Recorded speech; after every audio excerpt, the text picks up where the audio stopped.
Well,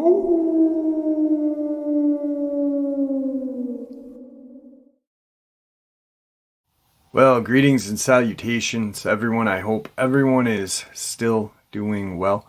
I got a bonus upload that I'd like to share with you. A friend of mine who lives out in Maine, who has had his own experiences with cryptid and also UFO, UAP, wants to share his experiences. Before we get into it though, a couple links. As you all know, I rely on Patreon, PayPal, channel membership, and the merch to help the channel to continue to grow and go. Links to Patreon, PayPal, and channel membership are in the description below. The merch is displayed directly under the video. Also, Dogman Frightening Encounters, Volume 1 through 3, the audiobook versions. They were written and researched by Tom Lyons, narrated and produced by me, Jeff Nadolny. Those audiobooks are available on Audible, Amazon, and iTunes, links to which are also in the description as well. And finally, last but definitely not least, if you'd really like to help support this channel to continue to grow and go, simply subscribe. It does not cost you a cent. Click that like button. It takes half a second. If you don't want to miss out on any of the informative uploads I put out daily, click that bell icon, and folks, please leave a comment.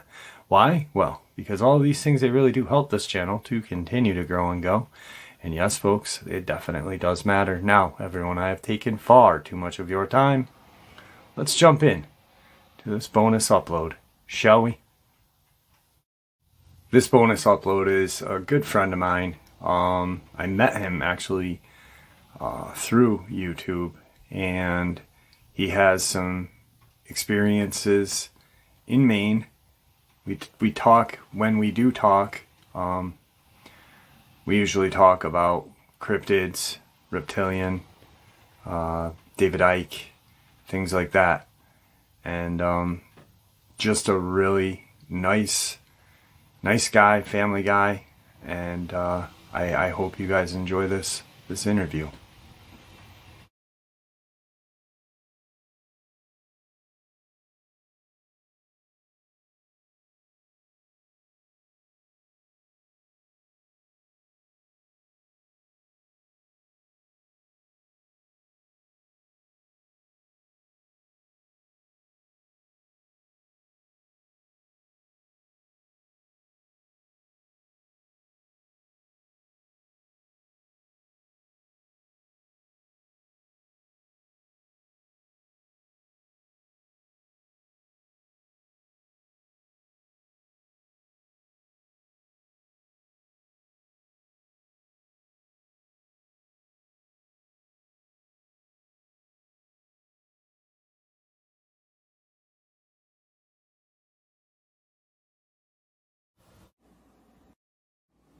All right, everybody. Tonight I have a good friend of mine.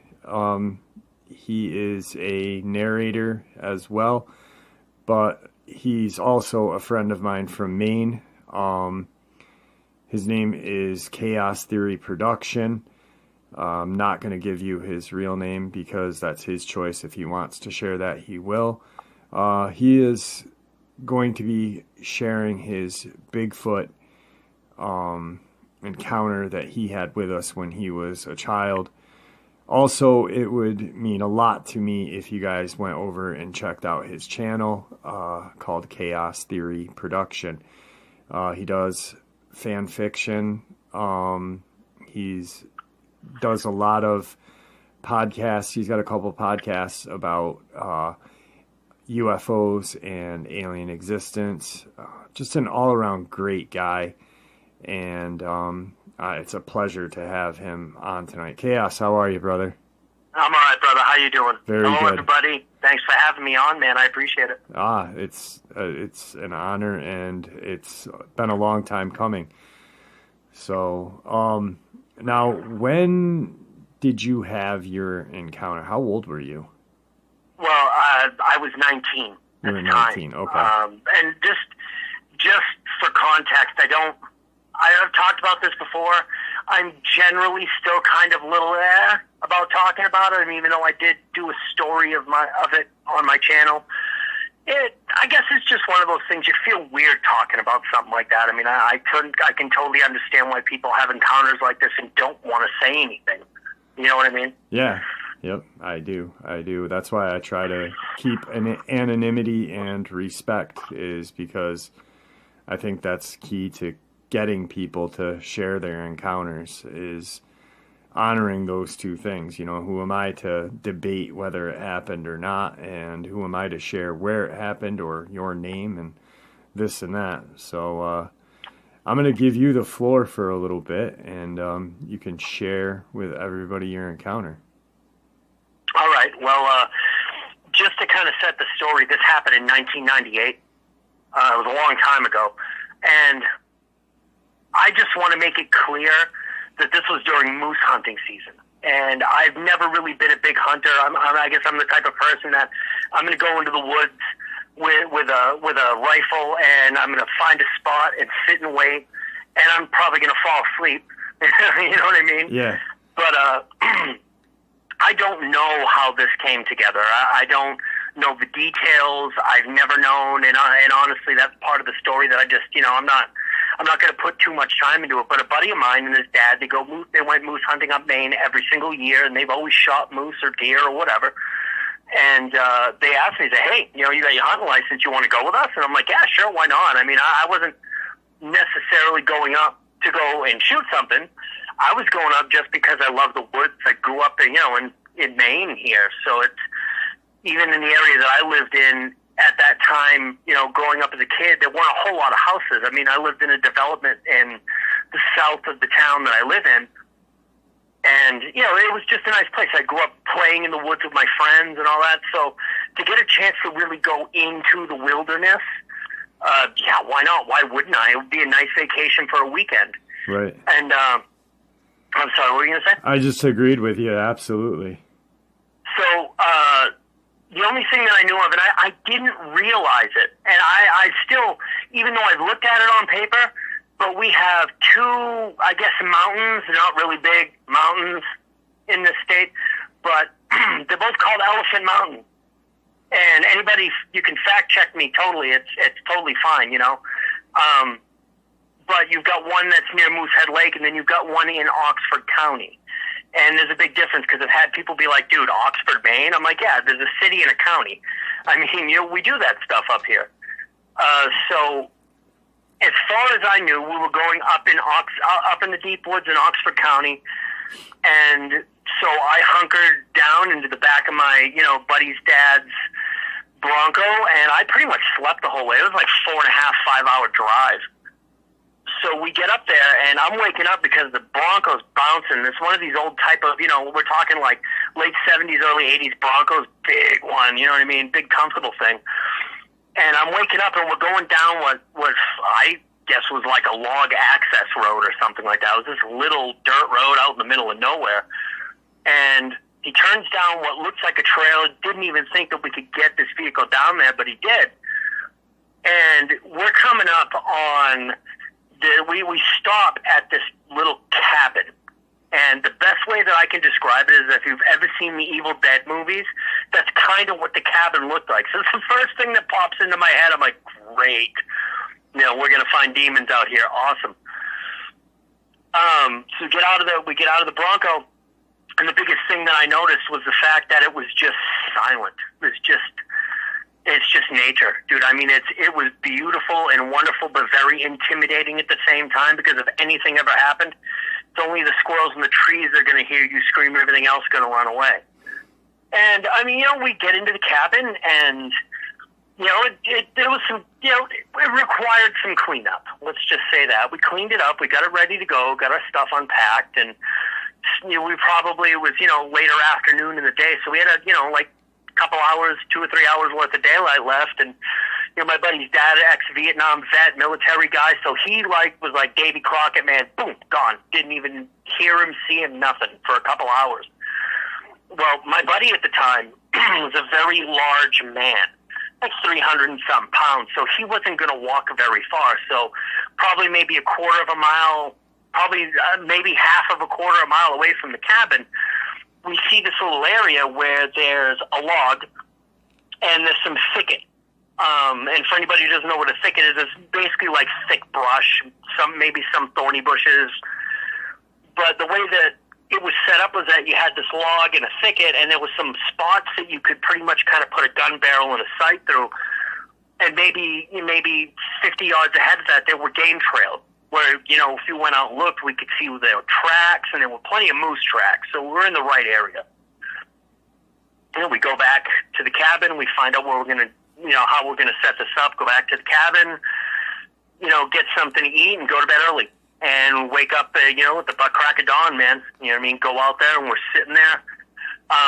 My buddy's dad takes off again.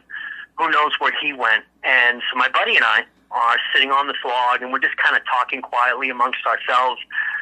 And it got to the point where you're hearing, like, the sun is just barely peeking over. Sunrise is starting, I guess is the best way that I can put it. So you're starting to get very early bird songs along with crickets. So you kind of have that thing going on. And from way far off, you can hear something coming. And my buddy starts to get excited because, it sounds like it's big and it's heavy, and it sounds like there's a moose coming. It wasn't quite like a deer. And it probably, I don't know, the whole experience took maybe 20 seconds. And it felt like it was longer, but the experience leading up to it was maybe 15 minutes, So I'm hearing this thing coming, and I'm no hunting expert, but it didn't sound like four legs to me. And I'm like, dude, listen. Like, that doesn't sound like four legs. He's like, what are you talking about? He goes, you didn't even hunt. And I'm like, all right, I'll shut up. You know what I mean? Whatever. But that's when you start getting this, like, the breeze is coming at us. And it must have been coming from behind whatever was coming, because there was this stink that just started getting stronger and stronger. And it was kind of like, if you want to take a musty basement, times that by 50 with a urine smell. And that's when it was almost on top of us, you know what I mean, where it was really loud, crashing through the brush. Next thing I know, this giant, hairy thing just right there in front of us. And I'm talking 20 to 25 feet in front of us. And I don't know. It's even hard for me to wrap my head around what I saw now, because I didn't really know what a Sasquatch was. Of course, the only thing you have was the gimbal film, and I don't even, or the Patterson film, I don't even know if I'd seen it at that point in time, but next thing I know, there's this straight up flipping monster in front of me. And I mean, I'm sitting down, so this thing looks like it's 10 feet or higher, and it's shoulders, that's what it looked like. And it's most definitely hair, I don't know, maybe 6 to 8 inches long, and it's just, muscled. Like, the deltoids on this thing were like the size of my head. So, a lot of stories that you hear about these creatures, that's 100% true. I mean, this thing was just massive, this weird cone-shaped head, which was kind of rounded off at the top. Was there any patches of hair missing or anything, like its chest? Was that lacking in hair, or was it fully covered for what you could see? Well, here's the weird thing about that, is that most definitely it almost kind of looked like this giant, massive creature in a ghillie suit. But when you're talking like, and I can only speak from my experience, you know what I mean? I'm not trying to take away from stories other people have had, because from what I've heard and what I've, these creatures are almost like us in a way. They all look different in little variations. There was no hair on the face. So, when you see pictures or videos that are actually authentic, I can understand, because looking at this thing, the hair around the face will give it this natural shadow, so it's really hard to see a face. But this thing was so close to us, you could see it. You couldn't not see it. As I remember, the chest was thinner in hair than the rest of it, as well, like the palms of the hands.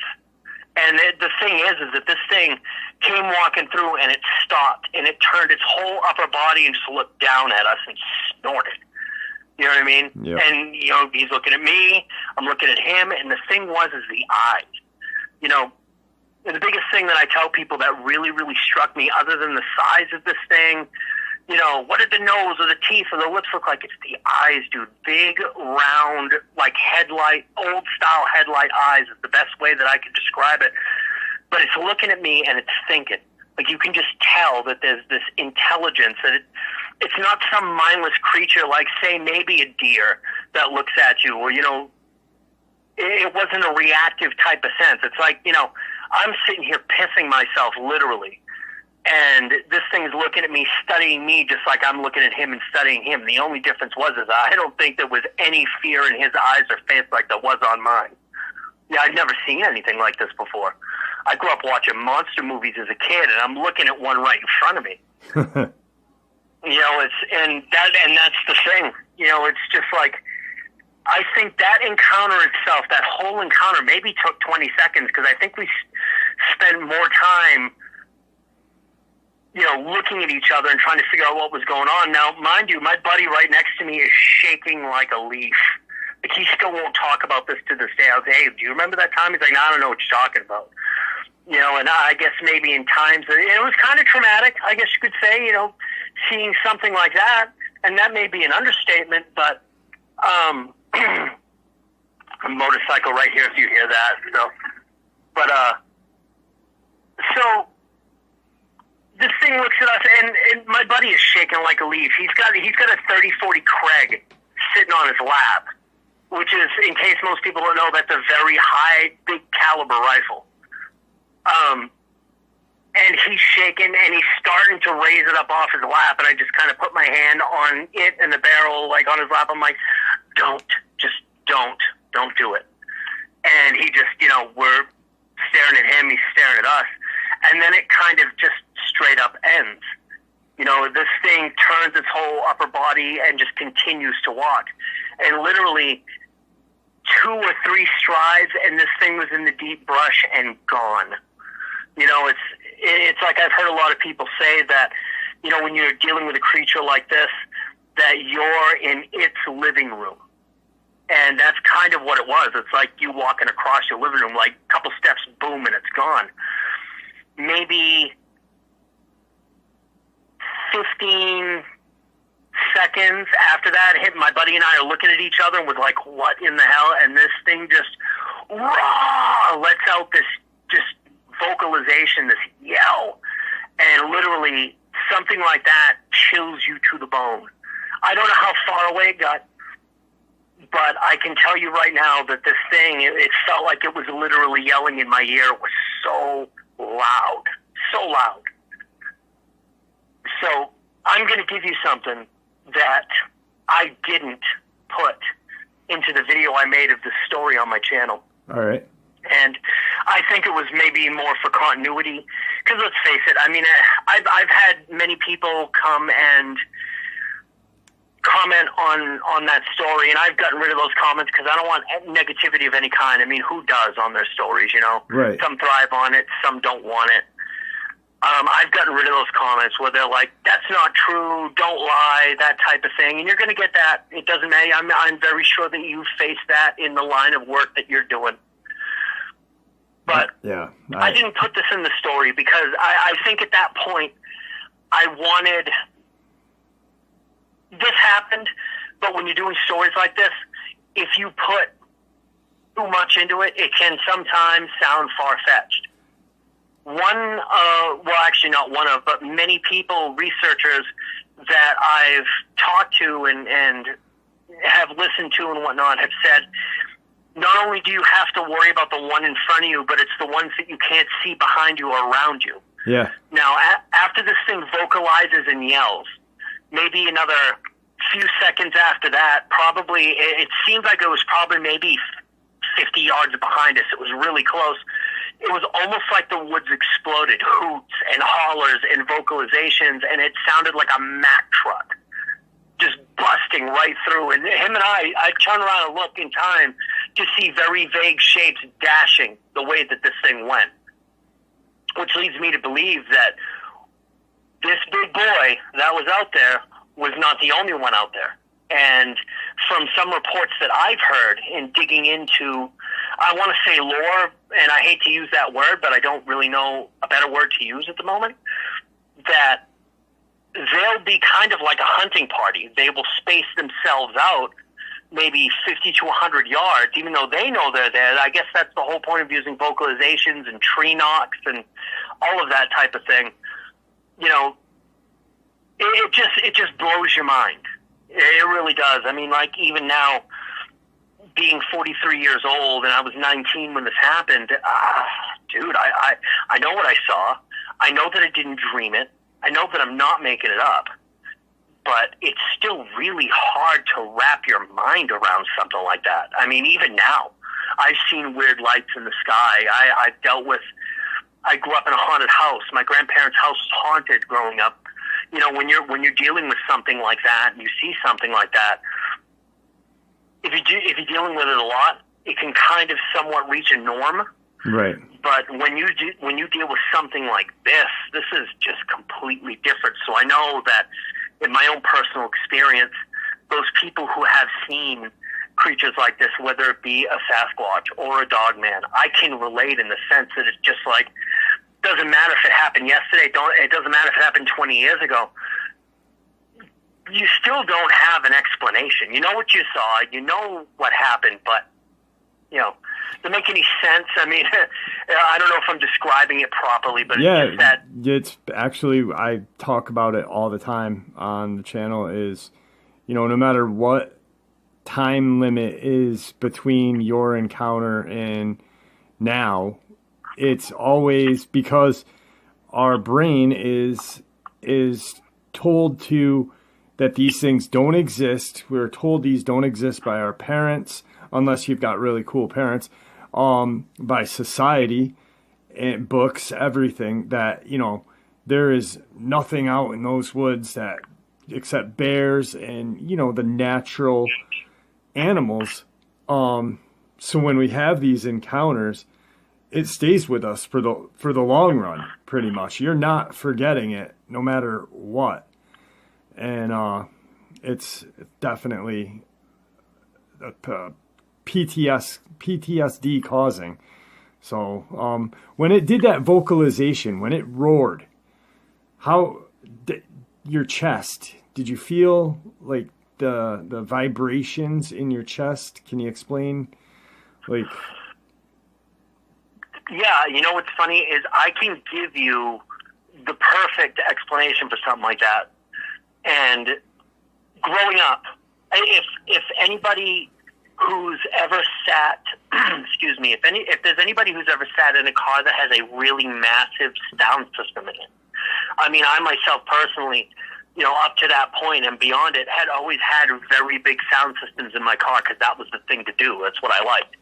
But the best way that I can relate that, what I felt, because it is literally a vibration from your head to the top of your head to your toenails, is that if you're sitting in the back seat and you've got a couple of big 12-inch subs or whatever right behind you, and the way it just vibrates your whole body, you can feel it right in your chest cavity. That's kind of exactly what it feels like. And here's the weird thing about that, and I didn't really put two and two together until I had heard other people's stories and be like, okay, you know what, I can relate to that, because that's kind of what happened to me, was the fact that it kind of, in a weird way, makes your head a little woozy. Right. I don't know if that's the right word, but it's something that kind of messes with your vision. It messes with your senses. You know what I mean? Your hearing and even so much your sense of smell and taste. You know what I mean? It's you know, really, really bad cotton mouth that literally dried me right out. Wow. It's almost like it had this, almost had like this ultrasonic type of effect.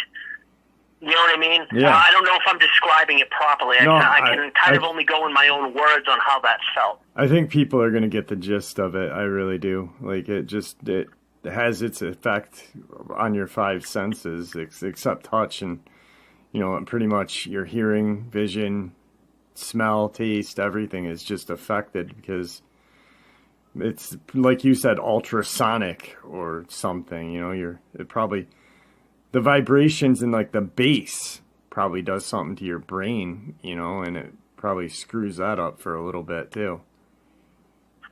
Yeah, almost kind of makes your heart skip a beat, literally. Right. You know, it's, and I've heard stories, and it makes sense in a way, because I've heard stories of people that have been unlucky enough to be around these things when they're hunting, Yep. and they use these vocalizations, they use these tree knocks, and it's almost like one story that I had heard was that somebody had been close to these things, they had vocalized to the point where it kind of stood the deer still. You know what I mean? Yeah. So I think in a way you can relate to something like that. It's almost kind of like, you know, where we use scents and smells and baits to lure animals in during hunting. Yeah. To do it the easy way. It's kind of almost like that. It's almost kind of like a stunning type effect. So that way it gives them time to cover the ground to go after something. I mean, that... Almost like... and I could be... It's kind of like a shot in the dark type of thing, but that's just kind of what my experience with that was. Well, almost like dynamite fishing. You know, people that throw the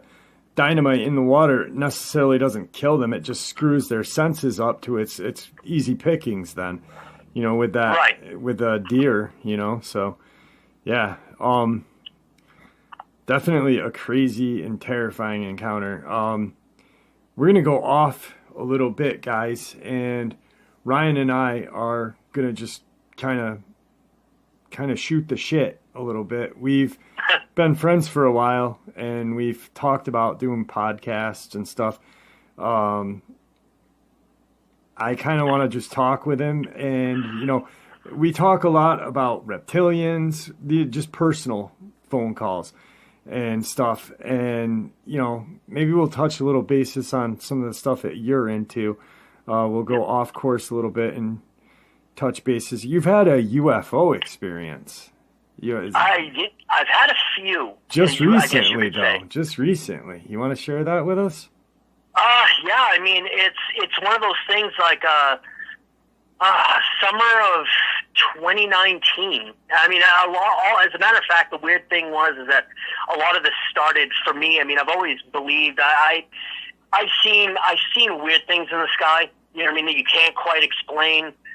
But I lived right next to an airport, so I feel like I pretty much have seen all manner of helicopter, fixed wing craft. You know, I mean, the president had when I think it was George Bush Sr. He used to fly into Portland all the time, and then they would go over to Kennebunk at the summer home. Yeah, to their summer home. And so, I mean, you know, this particular summer was just, it was one of those things that I've got a friend of mine that lives across the street. Him and I talked a lot about aliens, and, you know, is one of the first people that I could actually sit down with before I started talking to you, where we could have these type of conversations. And it's just one of those things where it's like, you know, we're having a conversation right out here, out in front, you know, right in the middle of the street, kind of like what I'm doing now, talking to you, just kind of wandering back and forth. And yeah, I had a couple beers, but I've got a pretty good tolerance for that stuff. So I wasn't messed up. I wasn't just seeing things. You know, we're talking about this type of thing, and, you know, it was weird because on cue, both of us kind of look down to the end of the street, and the best way that I can describe it is that I've got a major U.S. route running on one end of my little side street that I live on, but the trees are grown right up, so you really only have maybe just a little bit of a range of view. And one of the biggest things we saw was something coming from one end of the trees across to the other end of the trees, and it looked like it was far off, but the best way that I can describe it is that if you took a school bus and you put a couple of million candle watt floodlights in it, so all the windows were lit up, and you put it in the sky, that's kind of what it looked like, cylindrical in shape. You know, and then next thing you know, after that, it kind of opened the floodgates. That's when you start noticing things, lights in the sky. You know, you just, after a little while, you know what a star looks like, and you know what a star doesn't look like. You know, and right. The biggest thing for me, the most rewarding thing for me was one particular evening, my wife, her sister, and my next door neighbor were out here. I had to work the next day, so I was sleeping. And they're out here, and she had always kind of just given me crap about, like, oh, okay, that stuff doesn't exist, that type of thing, until they had their own experience. So, in asking her, it's like, well, what did you see? She's like, well, basically it was like this, like, off-colored, giant, bright green light that had come over to the top of them, and this thing wasn't very high off the ground. I mean, it wasn't as high up as a plane would be, which is the weird thing, but they really couldn't see a shape of what it looked like because the light was so bright. But it came over the top of them and slowed down and then took off at a right angle. Like, boom, gone. It's like it's like hitting the gas pedal on a dragster, how quickly it took off. It might be a very slow analogy, but it was kind of something like that. But it had this kind of like vibration to it, is the best way that she could describe it. And in a lot of sightings like this, you're going to get that type of thing, you know what I mean? And it's just like, it's kind of mind-blowing. I mean, there's a lot of weird stuff that's been going on around my area, you know what I mean? It's just hard to explain, but you just know when it's real. And what I say about real is that when you can make the distinction between man-made and not man-made. Right. You know what I'm saying? Yeah, it's not something that's from the airport. It's something that came from somewhere else. Now whether it's Black Project stuff, because I remember, Dr. Stephen Greer had done a lot of work on black budget compartmentalized craft, reverse engineering alien technology, that type of thing. And I myself, I imagine by now people are familiar with the 3 videos that were released not too long ago by the Pentagon, the Go Fast video, the Gimbal video, and the Tic Tac video. Yep. And my personal opinion is that maybe these weren't actually alien vehicles. Maybe these were compartmentalized black budget projects. Absolutely. Because normal people, and when I say normal people, I mean normal people that are in the military, the Air Force, who encounter these things quite often aren't going to know about these type of projects. And in watching the Rogan podcast with Commander David Fravor, who actually was, he was right there. I mean, the Tic Tac video, he had dealt with this the day before. You know what I mean? Had actually dealt with this actual craft. Yeah. And he said the things that it did, I mean, it went from inches in front of his nose, almost took the nose off his F-18 Hornet, and then just literally just walked right away from them like they were nothing, and now you've got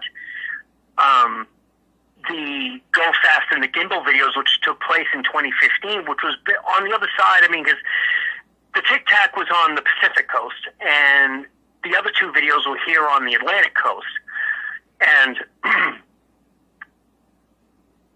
they basically acted the same way. They had the same type of characteristics. And now that I'm hearing that a lot of pilots, Navy pilots and Air Force pilots, are actually dealing with these same type of craft on a daily basis, even right now, off, so many miles, with the battle groups that are doing their training here on the East Coast. And it's kind of mind-blowing because they're seeing other things. You know what I mean? I guess the way that they described it was they looked like spherical craft that had cubes in them. Right. Yeah, and I just found out about this information maybe about a month or 2 ago. Well, so I'm trying to... It's... Okay, like what you're saying with the man-made crafts, something that fits in that category is we always figure that our traveling, our rockets and things are going to be very pointy, tall, cylindrical, regular rockets. Yet Elon Musk just put a craft in space that's it looks like a huge hot water tank, like Yeah. And for someone to see that going up in the air and not knowing what that is, they could mistake that for a UFO. They could be like, what the hell is that? That's not a rocket that we've created, you know? Right. And so, but that knowledge had to come from somewhere.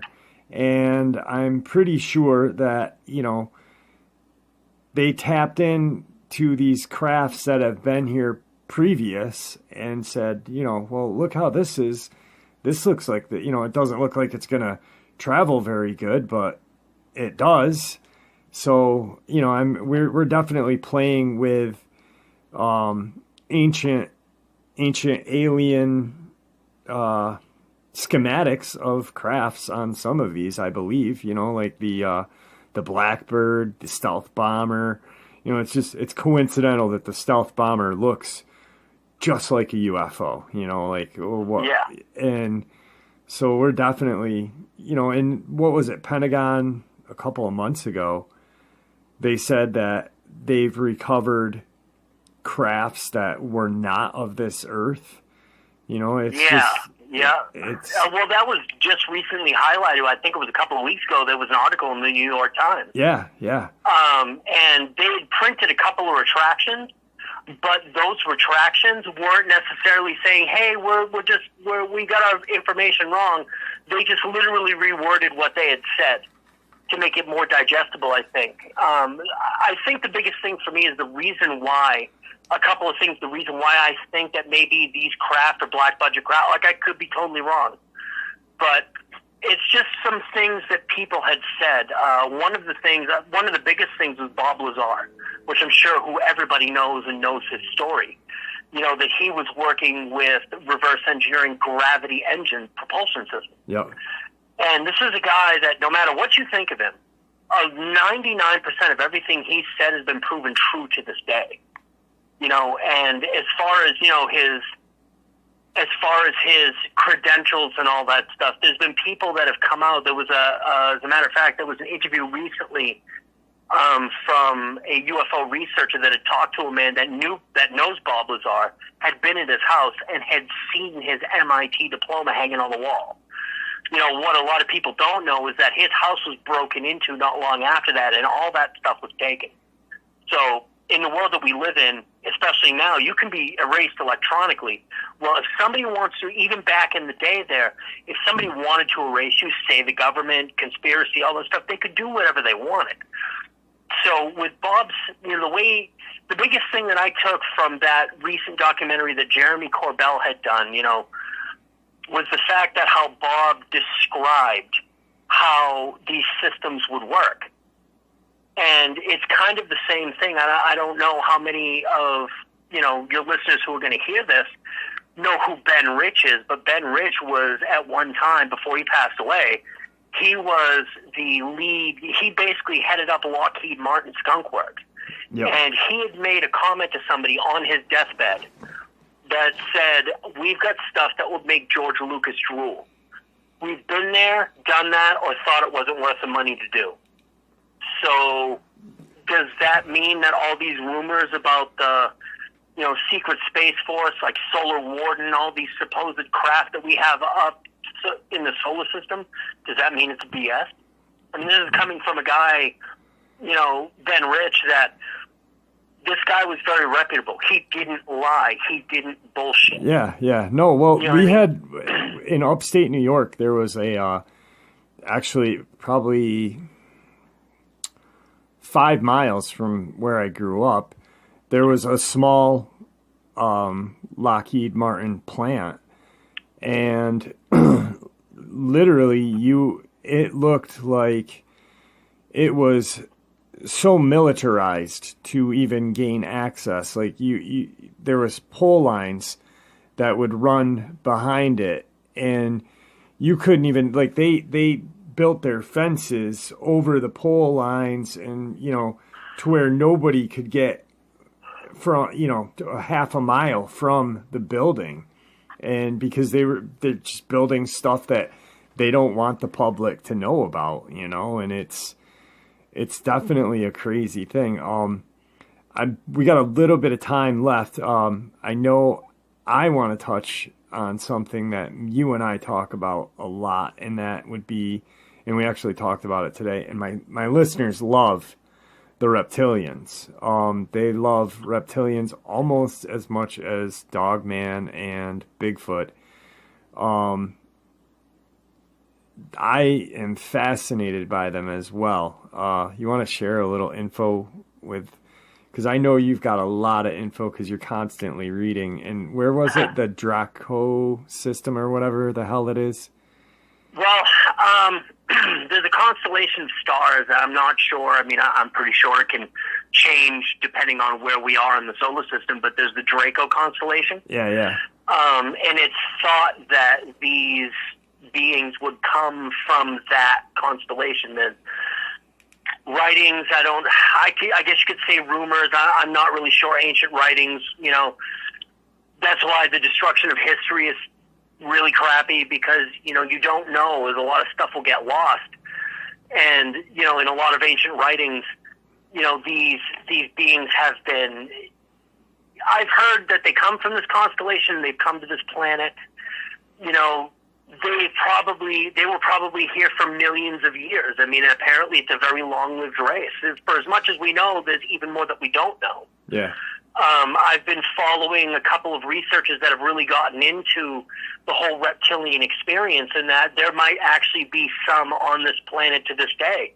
And there's a lot of people where, I've seen YouTube videos where it looks like that these reptilians can mask themselves as us, kind of almost like in that TV show V, which is really, really scary for us old timers who remember that. Yeah, V was awesome, man. Well, yeah, it was great, and it's just like, well, think about it. If these creatures, or these beings, I should say, have this type of technology, who's to say that they can be what they are through hybridization or through technology? They can look just like us, and we wouldn't even know. Right, absolutely. What's it? Well, Ike talks about them all the time, man. I mean, it's. I've got a theory, and every time Chaos and I talk, we bounce crazy theories off of each other. For some reason, my theory with these portals out on the Ute Reservation near Skinwalker Ranch, I think that has a lot to do with the reptilians. For some reason, I just have a feeling, because the surgical way these animals and cows are cut up, and for some reason, I feel like it's the reptilians.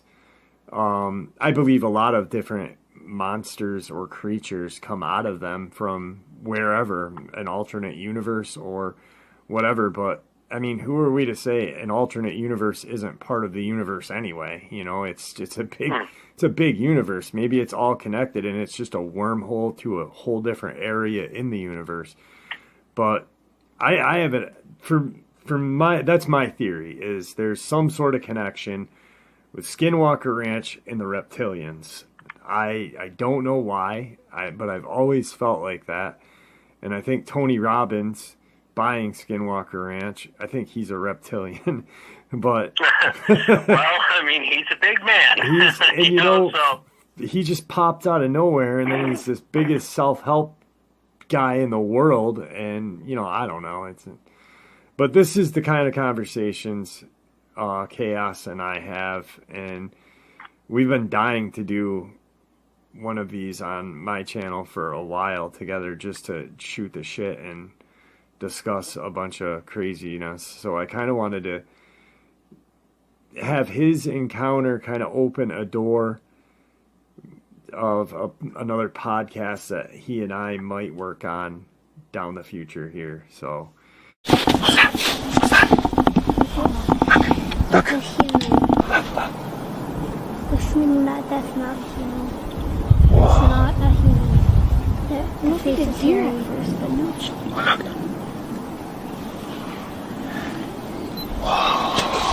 That is not a human. Oh my god.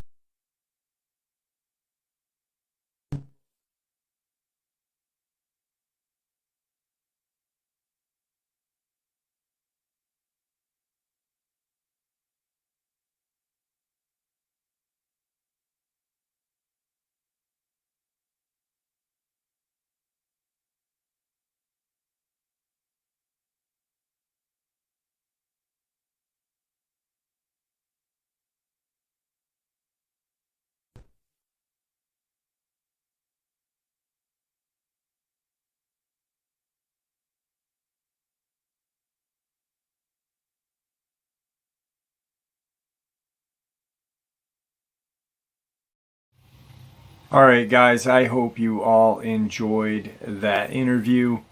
Really nice guy. I've known him for, wow, coming up on 6 years now. And he's a real family guy. He's got 3 kids that he loves, works hard for, but he has the obsession, just like us. He loves cryptids. He loves the paranormal more so than cryptids. UFO, UAP, reptilians. Huge fan of David Icke. So I hope you guys enjoyed it. With that, thank you for supporting this channel. Your support is what makes this channel honestly so special and what continues to make this channel grow and go. Please, everyone, stay safe, happy, healthy, and ever vigilant, keeping an eye on our children, our pets, our family, and friends. These creatures are real. They are out there. They are dangerous. Share this information with the people you love and care about, and it may just save their lives someday. Always push back as well. I'll talk about what that means later on. God bless you all.